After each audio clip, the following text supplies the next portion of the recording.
전에 다 같이 성경책에 높이 드시고 같이 믿음으로 고백하시겠습니다. 주의 말씀은 내 인생의 빛입니다. 주의 말씀은 내 삶을 변화시키는 능력입니다. 주의 말씀에 내 마음의 문을 엽니다. 듣고 깨닫고 말씀대로 살기 원합니다. 아멘. 국민학교 때 가장 기다려지는 날은 여름 방학입니다. 물론 가장 싫은 날은 여름 방학이 끝나기 한 주 전입니다. 한 주 전부터 이제 마음이 급해지는데, 왜냐하면 밀렸던 방학 숙제 때문입니다. 숙제 중에 뭐가 제일 싫었을까 가만히 생각해 보면 일기 쓰는 것이 제일 싫었습니다. 그 당시만 하더라도 인터넷이 없었기 때문에 가장 문제가 되는 게 뭐냐면 날씨 적는 게 문제였습니다. 한 달 전 날씨부터 해서 계속 생각을 해내야 돼서 거짓말을 해도 유분수지 날씨가 좋았는데 비가 왔다라고 하거나 이럴 수는 없기 때문에 사실은 날씨 적는 것이 가장 이렇게 고통스러웠던 것 같습니다. 그래서 한 번은 어떤 마음을 먹었냐면 아예 여름 방학 숙제를 미리 다 해놓고 한 달 동안 실컷 놀자라고 마음을 먹고 방학한 그 다음 날 한 달치 일기를 아예 다 써보았던 적도 있었습니다. 요즘 저에게 있어서 방학 숙제에 일기 쓰는 것 같은 게 있습니다. 목회 컬럼입니다. 이렇게 매주일마다 사실 새로운 설교를 준비하는 것도 벅찬데 새로운 칼럼 쓰는 것이 이게 또 여전히 만만치가 않습니다. 혹시라도 좋은 이야기거리가 있으시면 저에게 알려주시면 저의 목회에 진짜 큰 도움이 됩니다. 많은 글들을 읽으시고 저에게 도움을 주시면 좋겠습니다. 저한테 그렇게 어려운 새로운 컬럼 쓰는 것을 사실은 거의 매일 하시는 목사님이 계십니다. 지금 바로 보시는 유기성 목사님이 예수를 바라보자라는 이 책은 목사님이 자신의 페이스북에 거의 매일 올리셨던 그런 칼럼들을 하나로 모아서 출판한 책이 예수를 바라보자입니다. 이 책 가운데에 한 이야기가 제 마음에 새겨졌습니다. 2차 세계대전이 거의 끝나갈 무렵에 연합군이 이제 거의 승리하기 직전에 전쟁 2차 세계대전으로 인해서 많은 전쟁 고아들이 있었는데 그 고아들을 연합군들이 돌보기 시작했습니다. 그들에게 전쟁 고아들이기에 그들 가운데 먹을 것도 많이 주고 잠자리도 제공해주고 그들이 돌볼 수 있는 정성껏 그들을 돌보았는데 이상하게 이 전쟁 고아들이 잠을 편안하게 이루지 못하는 겁니다. 두려워하고 신경이 극도로 예민해 있었습니다. 마침내 군인들이 정신과 의사에게 자문을 구했는데 의외의 처방전을 내렸습니다. 이 아이들이 잠을 잘 때에 빵을 하나씩 나누어 주라는 겁니다. 이 빵은 아이들이 먹는 빵이 아니라 아이들 머리맡에 그 빵을 두라라고 말을 해 주었습니다. 그런데 의외로 이 말도 안 되는 처방전이 아이들에게 효력이 나타났습니다. 아이들이 내일 먹을 수 있는 빵을 내가 가지고 있다라는 이 생각에 그때부터 아이들이 편안하게 잠을 이루고 깊은 단잠을 자기 시작했습니다. 우리 모두에게도 사실은 이와 같이 각자만의 머리맡에 놓아두는 빵이 있습니다. 그 빵이 없으면 쉽게 잠을 이루지 못합니다. 그 빵이 없으면 왠지 모르게 자신감이 없습니다. 반대로 그 빵을 가지고 있으면 무엇이든지 할 수 있는 듯 합니다. 과연 이 시간 여러분의 머리맡에 놓아두고 있는 그 빵, 아이들을 편안하게 해주고 아이들을 안심시켜 주었던 그 빵 하나가 과연 여러분에게는 무엇입니까? 갈릴리 사람들 역시 머리맡에 놓아둘 그 빵 조각을 찾기 위해서 또다시 예수님을 찾아왔습니다. 오병이어 물고기 2마리와 떡 5개로 예수님께서는 5,000명 이상 되는 사람들을 그들을 겨우 먹이신 것이 아니라 그들의 원대로 그들을 나누어 주셨습니다. 그리고 남은 것이 12바구니입니다. 이들이 실제로 예수님, 오늘 본문에 보시면 예수님을 찾아왔는데 예수님을 찾아왔던 이유가 어디 있냐면 그 남은 12바구니 때문이었습니다. 예수께서 대답하여 이르시되 내가 진실로 진실로 너희에게 이르노니, 진실로 진실로라는 말은 예수님께서 대단히 강조하시는 표현입니다. 내가 진실로 진실로 너희에게 이르노니 너희가 찾는 것은 표적을 본 까닭이 아니요 떡을 먹고 배부른 까닭이로다. 표적을 믿는 믿음도 그들 가운데 없었다라는 겁니다. 주님께서 요구하시는 것은 사실 표적을 믿는 믿음도 아닙니다. 보지 않고 믿는 자가 복되도다. 나중에 요한복음 마지막 결론입니다. 그런데 이스라엘 백성들의 마음은, 이스라엘 백성들의 영적 상태는 표적을 보고도 믿지 않는 상태. 그들이 주님을 찾아왔던 이유는 떡을 먹고 배불렀기 때문입니다. 갈릴리 사람들의 관심은 예수님이 아닙니다. 예수님이 아니라 예수님이 주셔서 먹고 남은 그 빵 12바구니에 이들의 관심이 있었습니다.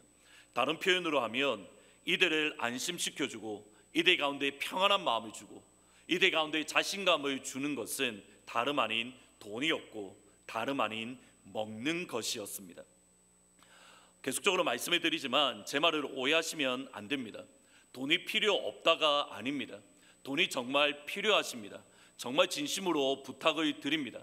돈이 필요 없으신 분은 저한테 주십시오. 저한테 주시면 저는 쓸 때가 정말 많습니다. 사용하고 싶은 것도 많고 섬겨야 될 때도 많고 저 자신을 위해서도 때로는 쓰고 싶은 것들이 있습니다. 돈 필요 없으신 분들은 예배 끝나고 저한테 꼭 주시기를 부탁을 드립니다. 저희들이 오해하시면 안 되는 게, 저희들이 지금 이 시간 나와서 예배 드리는 그 하늘에 계신 하나님 아버지 예수 그리스도께서는 이 땅을 살아가는데 저와 여러분이 돈이 필요하다라는 사실을 예수님께서 인정하고 계십니다. 아니, 주님께서 실제로 그렇게 말씀하셨습니다. 한번 같이 읽어 보시겠습니다. 이는 다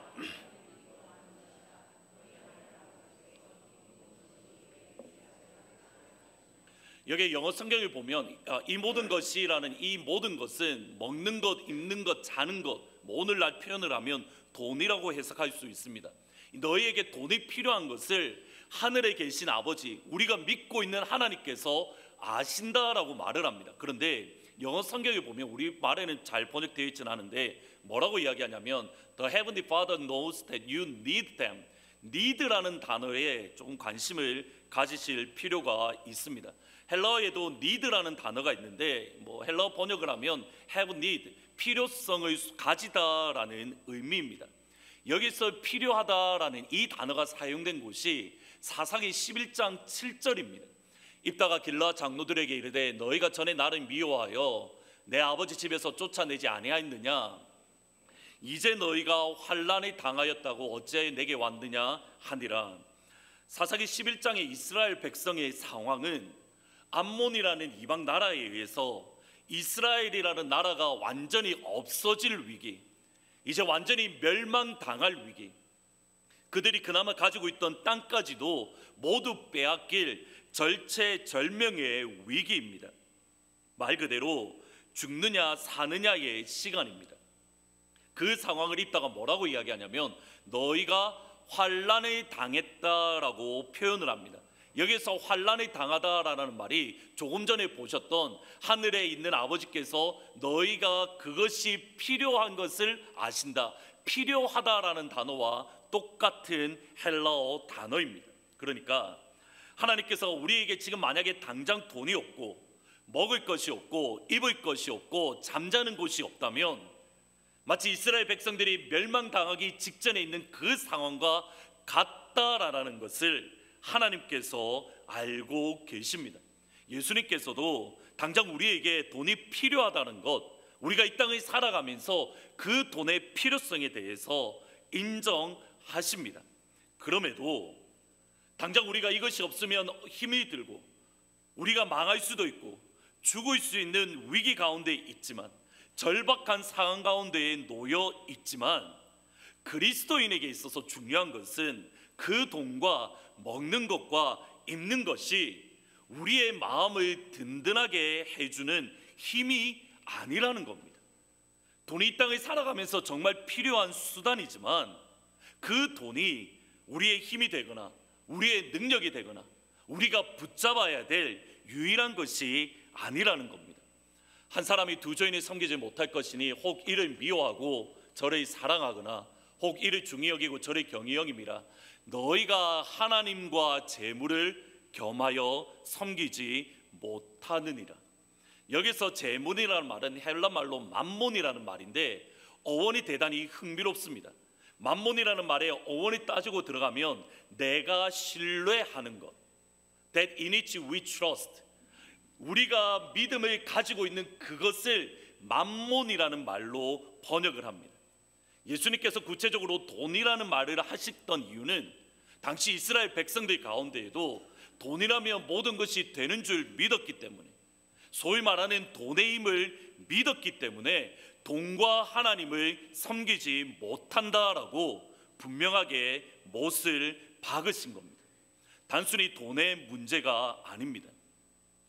하나님보다 우리가 더 믿고 있는 것, 하나님보다 우리가 더 신뢰하는 것, 하나님보다 우리가 더 의지하는 것, 하나님을 제외한 우리 머리맡에 놓아져 있는 그 빵, 우리로 하여금 편안하게 잠을 잘 수 있게 해주는 그 빵, 하나님이 아니라 다른 그 무엇이라고 한다면 그것이 다름 아닌 우상이라는 겁니다.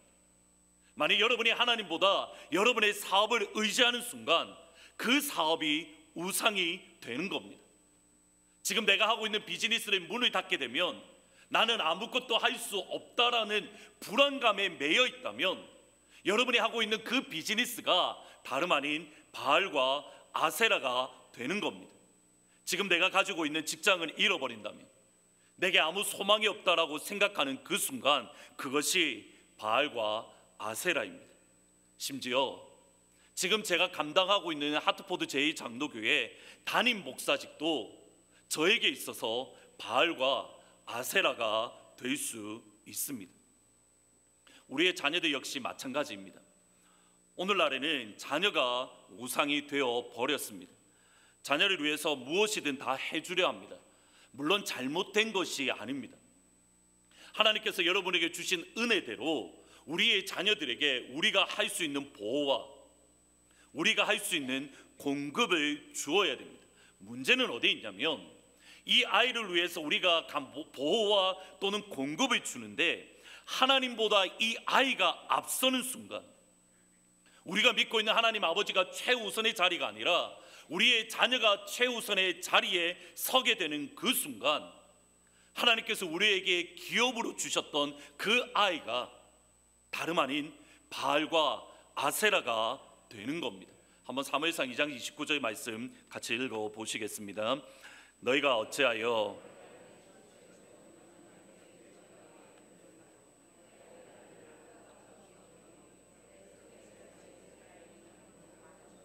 너희들을 살찌게 하느냐. 정확하게 하나님께서 엘리 가문을 이렇게 책망하십니다. 너의 두 아들 엘리와 홈리와 비나스를 누구보다도요 나보다 더 소중히 여겨. 중하게 여기다라는 말은 카보드라는 말로 더 무겁다라는 겁니다. 하나님의 저울이 있는데 하나님과 엘리의 두 아들 홈리와 비나스가 있습니다. 하나님이 무거워야 되는데 지금 엘리에게는 홈리와 비나스가 더 무거운 겁니다. 홈리와 비나스에게 엘리의 모든 생각, 모든 관심, 모든 초점이 맞추어져 있는 겁니다.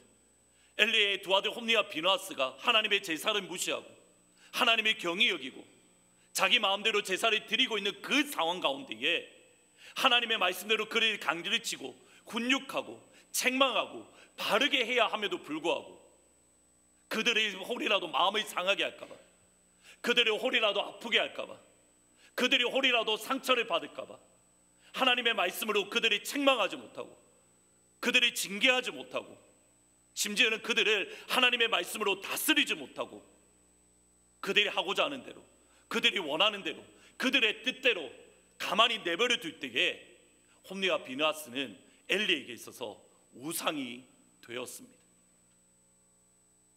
교회 역시 특별히 다르지 않습니다. 지금부터 제가 저희 교회를 한번 설명을 해드리겠습니다. 어느 쪽이 더 가슴에 와닿는지 한번 생각해 보시면 좋겠습니다. 우리 하트포드 제2장로교회는 주일마다 모여서 하나님 앞에 예배 드리는 영광스러운 교회입니다. 기도할 때에 하나님께서 역사하시는 교회입니다. 성도들이 서로 사랑하고 격려하는 교회입니다. 이것이 첫 번째입니다. 이제 두 번째 제가 다른 설명을 해보겠습니다.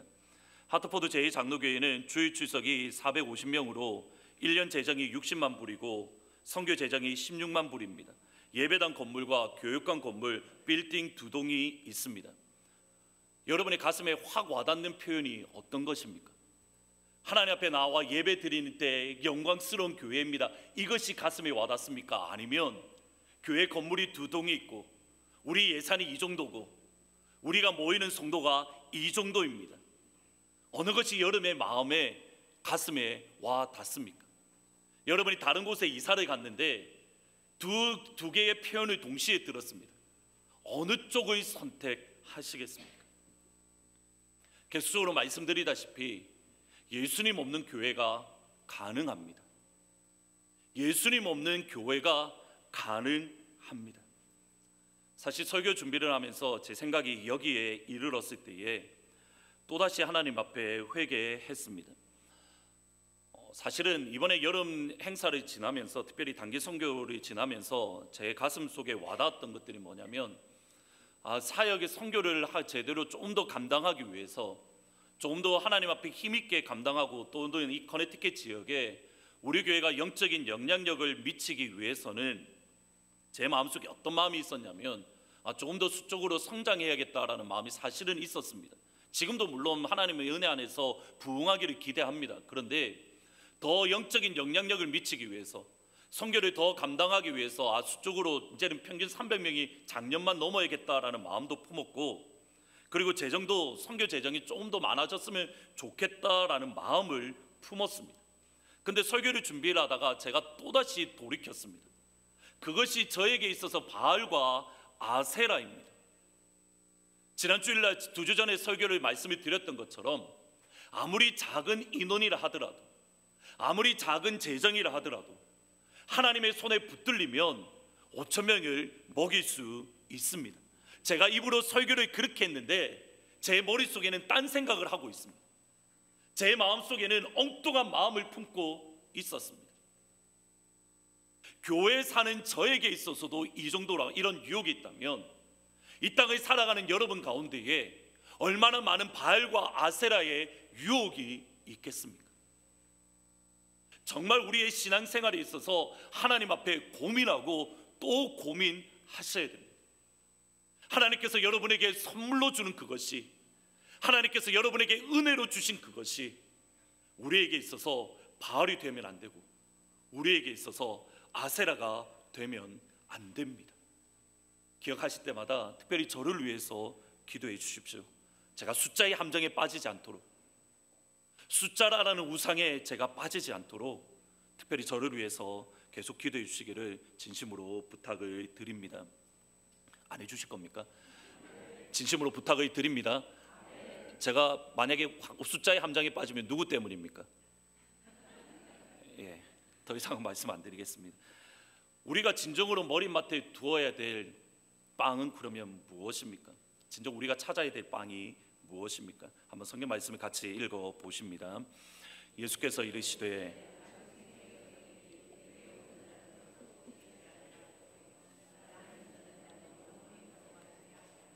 내가 곧 생명의 떡이니라. 우리 예수님만이 우리 머리맡에 두어야 될 유일한 생명의 떡입니다. 이유는 그 예수님께 나아가면 결코 줄이지 않습니다. 이유는 그 예수님을 믿으면 영원히 목마르지 않습니다. 예수님만이 우리 머리맡에 있어야 될 생명의 떡입니다. 오늘은 조금 다른 각도로 이 말씀을 잠시 나누어 보려고 합니다. 2017년 제가 중점을 두는 사역은 사실은 제자훈련 사역입니다. 지난 1년 동안 제자훈련 사역에 대해서 계속적으로 많은 에너지를 쏟고 있는데 표를 보시면 아시겠지만 2017년 제자훈련 표가 예수님을 생각나게 하는 사람입니다. 예수님을 생각나게 한다는 방법은 예수님처럼 살아갈 때 우리의 말이나 우리의 행동이 예수님처럼 될 때에, 예수님이라면 어떻게 하셨을까라는 책 제목처럼 예수님처럼 살아가는 것, 이것이 제자훈련의 목표입니다. 그리고 그 시간 우리에게 주어진 약속의 말씀이 있습니다. 내가 진실로 진실로 너에게 이르노니 나를 믿는 자는 내가 하는 그 일을 하고, 예수님이 하고 있는 그 일을 할 뿐만 아니라 그 다음 표현이 더 중요합니다. 또 그보다 더 큰 일도 할 것이다. 예수님의 제자 예수 그리스도를 믿는 사람은 예수님께서 하셨던 그 일을 할 뿐만 아니라 주님께서 하셨던 그것보다 더 큰 일을 할 수 있다라고 예수님께서 약속해 주셨습니다. 저는 이 약속의 말씀을 믿습니다. 그러면 내가 한 일을 할 뿐만 아니라 더 큰 일을 할 수 있다라는 이 말을 나는 생명의 떡이다라는 예수님의 이 말씀에 적용하실 필요가 있습니다. 한 신학자는 요한복음 6장 48절에 내가 곧 생명의 떡이다라는 이 말을 어떻게 번역을 하냐면 Life Giving Bread, 생명을 주는 떡, 이렇게 번역을 합니다. 실제 고린도전서 15장 45절에도 예수님에 대해서 이렇게 말을 합니다. Life Giving Spirit, 생명을 주는 영혼. 예수님에 대해서 생명의 떡이라는 말은 생명을 주는 떡. 본문 33절에도 주님 분명히 이렇게 말합니다. 하나님의 떡은 하늘에서 내려 세상에 생명을 주는 것이라. 하나님의 떡, 곧 세상의 떡, 생명의 떡은 세상에 생명을 주는 겁니다. 예수님은 세상에 생명을 나누어 주시는 분입니다. 이것이 예수님께서 이 땅 가운데 감당하신 사역입니다. 그러면 예수님의 나를 믿는 자는 내가 하는 일도 할 것이고 그보다 더 큰 일을 하리라라는 이 말씀을 붙든다면 예수님께서 세상에 생명을 주셨던 정확하게 말씀이 정확하게 누구에게 적용되어지냐면 저와 여러분에게 적용되는 것이고 우리 하트포드 제2장로교회에도 적용이 되어집니다. 다시 말하면 이렇게 말합니다. 예수님의 생명의 떡이면 그리스도인도 생명의 떡입니다. 예수님이 생명의 떡이면 하트포드 제2장로교회도 생명의 떡입니다. 예수님께서 세상에 생명을 나누어 주셨다면 그리스도인도 세상에 생명을 나누어 줄 수 있습니다. 예수님께 나아가면 목마르지 않았던 것처럼 하트포드 제2장로교회에 나오면 목마르지 않을 수 있습니다. 다시 말씀드립니다. 예수님께서 생명의 떡이면 그리스도인도 생명의 떡입니다. 사실 이 표현은 대단히 조심스럽습니다. 자칫 잘못하다가는 제가 이단이 될 수 있고 여러분은 여러분도 의도하지 않은 상태에서 이단 교회가 될 수 있습니다. 그러기에 제 오늘 설교는 꼭 녹음시켜 놓으셔야 됩니다. 이 설교가 없으면 위험할 수가 있습니다. 제 표현을 잘 들어보셔야 됩니다. 예수님께서 생명의 떡이라는 이 말은 우리가 예수님을 믿어야만 구원받는다라는 예수님께서만 우리에게 생명을 주시는 생명의 근원이라는 의미입니다. 반대로 그리스도인이 생명의 떡이라는 이 말은 제가 생명의 떡이라는 이 말은 여러분이 저를 믿는다고 구원을 받겠습니까? 아무런 일도 일어나지 않습니다. 제가 어느 날 정신줄을 놓아서 제가 생명의 떡입니다라고 말하는 순간 여러분 저를 쫓아내셔야 됩니다. 가만 놔두시면 안 됩니다. 표현의 위험에도 불구하고 그리스도인이 생명의 떡이다라고 말씀드린 이유가 있습니다. 생명의 떡이라는 이 표현이 저와 여러분의 정체성을 분명하게 드러내기 때문입니다. 예수님을 믿어야 구원받습니다. 저와 여러분이 생명의 떡이라는 것은 우리가 구원받은 예수님이라는 생명의 떡을 세상에 전달하는 사람이라는 의미입니다. 우리가 예수 그리스도라는 생명의 떡을 받아서 생명을 얻었으면 예수님이라는 생명의 떡을 우리가 가지고 있는 그 생명의 떡을 세상을 향하여 전달하는 전달자라는 의미에서 생명의 떡이라는 의미입니다. 조금 전에 말씀드렸다시피 생명의 떡이라는 말은 세상에 생명을 주는 떡입니다. 우리는 세상에 생명을 전달하는 떡으로서 그리스도인은 세상의 생명의 떡입니다. 그리스도인은 예수님이라는 떡을 가지고 있습니다. 그리고 그 떡을 세상 가운데에 전달하는 그리스도인이 저와 여러분의 정체성입니다. 제가 어렸을 때에 어른들에게 곧잘 들었던 말씀 중에 하나가 뭐냐면 얼마 전에 저희 전도사님한테 이 말을 들었는데 아끼면 똥 된다라는 말을 종종 들었습니다. 진짜 아끼다가 똥 됐던 적이 많이 있습니다. 어렸을 때에 이렇게 삶은 계란이 저한테 저희 집에는 좀 귀했습니다. 잘 못 먹었는데 제 기억이 정확한지는 모르겠는데 아마 부활절로 기억을 합니다. 부활절 때 왜 삶은 계란을 이렇게 한 두세 개씩 봉지에 담아서 저한테 주는데 그때 봉지 2개를 제가 가지고 왔었습니다. 근데 제 위로 누나가 있고 제 바로 옆집에 저하고 친척인 이렇게 뭐 사촌 누나 뻘이긴 한데 사촌 누나, 사촌 형님이 바로 옆집에 살고 있었습니다. 저는 아껴서 먹으려고 집에 가서 먹어야지 하고 그것을 안 먹고 가지고 왔는데 눈에 보이는 곳에 두면 아무래도 누나와 옆에 있는 형님 누나들이 약간 불안한 겁니다. 몰래 먹을 것 같은 겁니다. 그래서 어떻게 했냐면 그 계란 2개를 아무도 찾지 못하는 깊은 서랍장 속에 깊이 넣어두었고 진짜 아무도 찾지 못했습니다. 저도 못 찾았습니다. 못 찾았다기보다는 사실은 뭐 잊어버린 게 맞습니다. 그리고 얼마 지나서 옷을 찾는다고 옷을 빼다가 보았는데 삶은 계란을 넣었는데 그때는 썩은 계란이 되었습니다. 진짜 말 그대로 아끼면 똥됩니다. 이거는 다 기억을 아시고 아마 생활 가운데에 경험을 하셨을 겁니다. 그럼 질문을 드리겠습니다.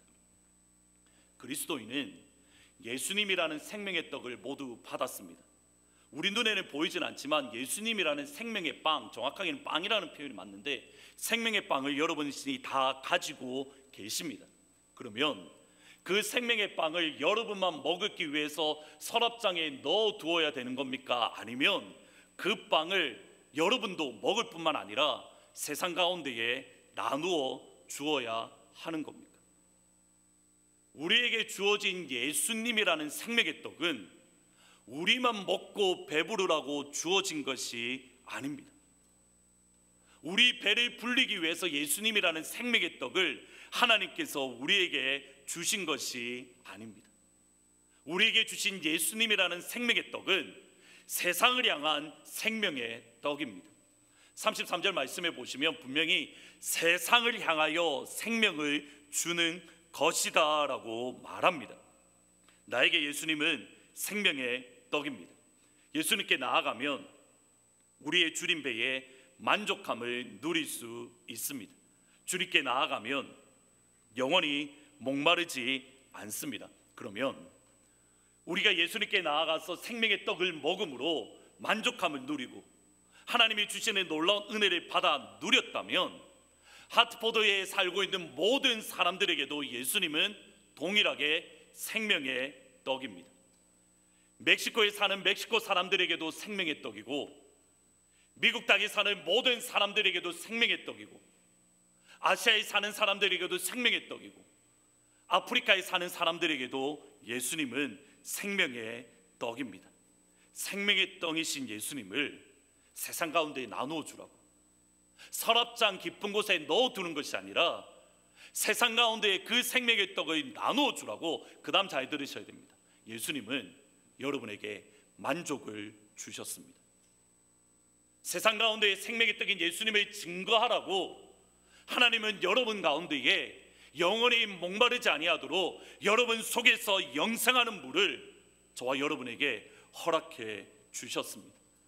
그 생명을 나누어 주라고 미국이라는 이곳에 저와 여러분을 하여금 살게 하셨습니다. 근데 냉정하게 살펴보셔야 됩니다. 세상을 향하여 나누어 주라고 우리를 만족하게 하셨는데 세상을 향한 생명의 떡을 나누어 주고 계십니까? 과연 우리 하트포드 제2장로교회는 세상에 예수님을 나누어 주는 생명의 떡입니까? 교회 역사를 잘 보셔야 됩니다. 예수님이라는 생명의 떡을 나만 먹으면 나만 만족하면 되겠다라고 착각한 경우가 수없이 많았습니다. 한번 말씀 사도행전 말씀을 같이 읽어 보시겠습니다. 그때에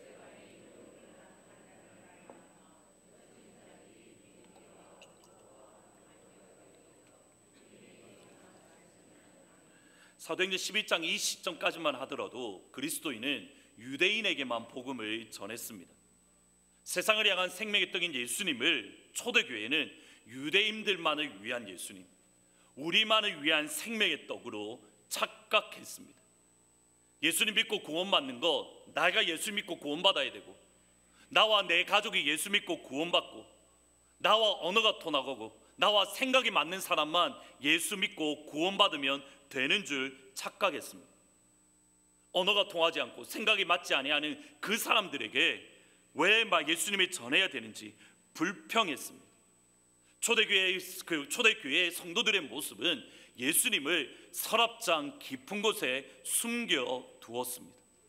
문제는 생명의 떡인 예수님의 서랍장 깊은 곳에 넣어두면 생명의 떡의 효력이 사라지는 겁니다. 예수 믿으면 분명히 구원받습니다. 그러나 이 땅 가운데 누릴 수 있고 그 생명의 떡으로 말미암아 우리가 누려야 될 천국의 기쁨을 그 순간 잃어버리는 겁니다. 예수님이라는 생명의 떡을 서랍장 안에 넣어두면 우리 주 예수 그리스도의 능력, 죽은 자를 살리는 복음의 능력, 원수 마귀가 떠나가는 복음의 권세, 병까지도 쫓아낼 수 있는 하나님 아버지의 능력을 그 순간에 잃어버리는 겁니다. 현대교회가 잃어버린 것 이것입니다. 왜 우리에게 복음의 능력이 없습니까? 왜 우리에게 복음의 권세가 없습니까? 왜 우리에게 천국의 기쁨이 사라졌습니까? 간단합니다. 생명의 떡인 예수님을 서랍장에 넣어 두었기 때문입니다. 사실 저를 더 두렵게 만드는 것이 있습니다. 예수님이 유대인에게만 복음을 전했던 유대인들이 그리스도인들을 향한 하나님의 방법입니다. 그날에 예루살렘에 있는 교회에 큰 박해가 있어 다 흩어지니라. 이게 앞부분에도 보십시오. 그때에 스데반의 일로 일어난 환란으로 말미암아 흩어진 자들. 우리가 우리의 생명의 떡을 서랍장 안에 넣어두는 순간 때로는 환란을 하나님께서 허락하실 수가 있습니다.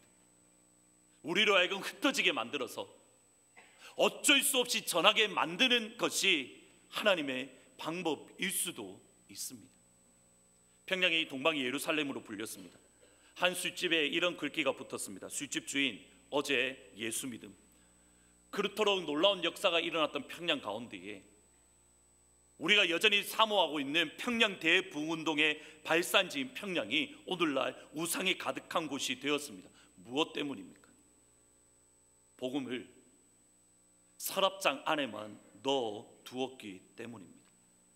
100% 이 말에 어떤 사람의 해석에 동의할 수는 없지만 분명히 그 속에는 진리가 있습니다. 우리가 복음을 전하지 않는다면 예루살렘 교회에 임했던 그 박해가, 그 환란이, 그 어려움이 우리에게 임할 수 있습니다. 사실 이것이 저를 두렵게 만듭니다. 기억하십시오. 그리스도인은 생명의 떡입니다.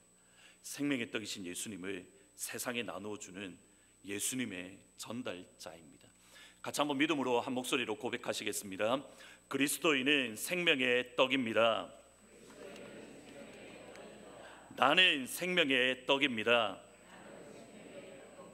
생명의 떡으로 이 땅에 살아가시기를 우리 주 예수 그리스도의 이름으로 축복합니다.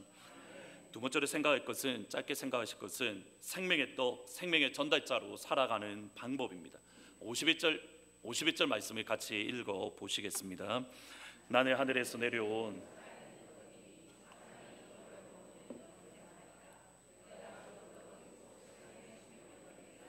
살이니라 하시니라. 아멘. 예수님께서 생명의 떡으로서 그 역할을 어떻게 하셨냐면 세상에 생명을 줄 내 살이니라라고 말씀을 하십니다. 52절에 보면 예수님께서 유대인들은 사실 이 말을 곧대로 이해했습니다. 초대교회는 가정 예배입니다. 이렇게 건물이 아니라 가정에서, 일반 가정에서 예배를 드렸는데 어느 날 믿지 아니하는 이웃 사람들이 주일에 그리스도인들이 집에 놀러를 갔는데 안에서 한 소리가 들렸습니다. 받아서 먹으라, 이것은 내 몸이니라. 그리고 조금 있다가 전혀 모르는 사람인데, 교회와 상관없는 사람인데 또 안에서 한 소리가 들립니다. 이것은 너희를 위하여 흘리는 나의 피, 언약의 피니 받아 마시라. 마지막으로 한마디가 더 들립니다. 내 살은 참된 양식이요 내 피는 참된 음료로다. 내 살을 먹고 내 피를 마시는 자는, 이 말 때문에 사실은 초대교회가 식인종으로 오해를 받아서 로마 정부에 큰 박해를 받았습니다. 저희들은 이 말, 세상을 향한 내 살이다라는 이 말이 십자가에서 우리를 위해서 내어주신 예수님의 몸, 십자가에서 우리를 위하여 흘리신 예수님의 피인 것을 알고 있습니다. 그러면 보셔야 됩니다. 세상을 향하여 생명의 떡이라는 이 말은 세상을 향하여 예수님의 몸을 내어주고 예수님의 피를 흘려준 희생입니다. 세상에 생명을 나누어 주는 예수님의 방법은 다름 아닌 희생의 자리에 서는 겁니다. 동일하게 우리가 그리스도인이 생상의 떡이라는 말은, 생명의 떡이라는 것은 세상을 향하여 희생하고, 세상을 위하여 포기하고, 세상을 위하여 우리의 몸을 내어주고, 세상을 향하여 우리의 피를 흘릴 때에 낮아짐의 자리, 희생의 자리, 그곳에 설 때에 생명의 떡, 예수님의 전달자가 될 수 있습니다. 지금 보시는 교회는 전주 안디옥 교회입니다. 이동희 목사님 예전에 저희 교회 강사로 오셨다라고 말씀을 들었는데 깡통 교회로 알려졌습니다. 한 신문 기사를 보니까 2006년도에 어른만 4,000명 정도 모인다라고 합니다. 2006년도에 이야기입니다. 통계입니다. 근데 교회 건물을 잘 보셔야 됩니다. 이게 사실은 교회 현대식 건물이 아니라 옛날 군산의 근처에 군산에 미군 기지가 있었는데 거기에 비행기 경납고를 가져다가 이렇게 교회 건물을 지으셨습니다. 아직까지도 이 건물에 사용을 하는데 현대식 건물이 아닙니다. 에어컨도 거의 시설되어 있지 않고 히팅도 시설이 거의 되어 있지 않습니다. 근데 이 안에 보시는 제가 더 충격을 받았던 것은 사실 이겁니다.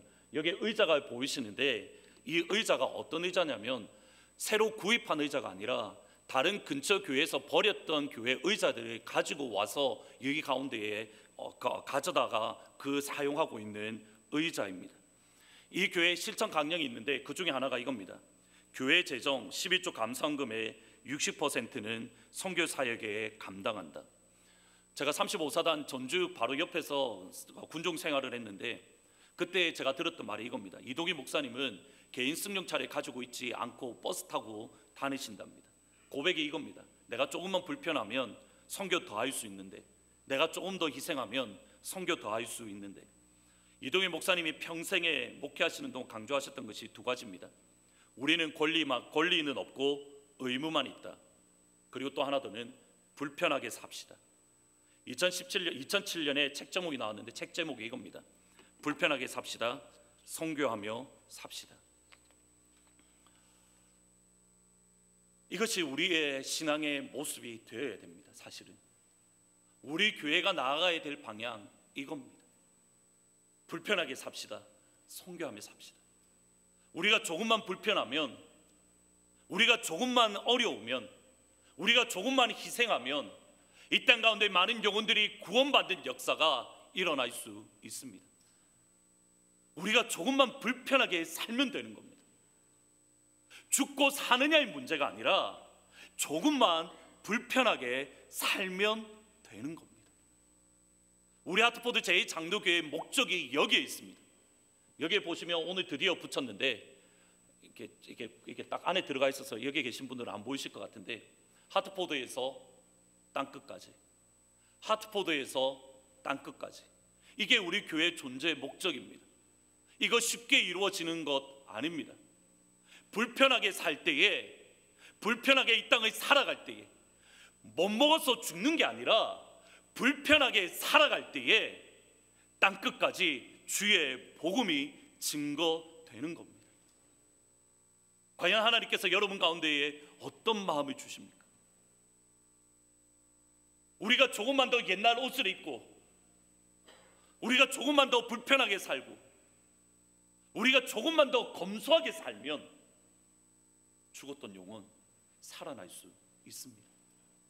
예수님의 방법이었고, 전주 깡통교회 이동희 목사님의 방법이었고, 그리고 하트포드 제2장로교회 우리의 방법입니다.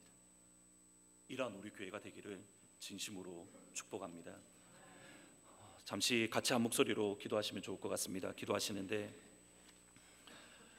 하나님, 우리가 생명의 떡으로서 우리가 이 땅을 조금은 불편하게 살아갈 수 있도록, 그러나 하나님, 우리의 불편함을 통해서 하나님의 영광이 드러나며 생명의 역사가 일어날 수 있도록 도와주십시오라고,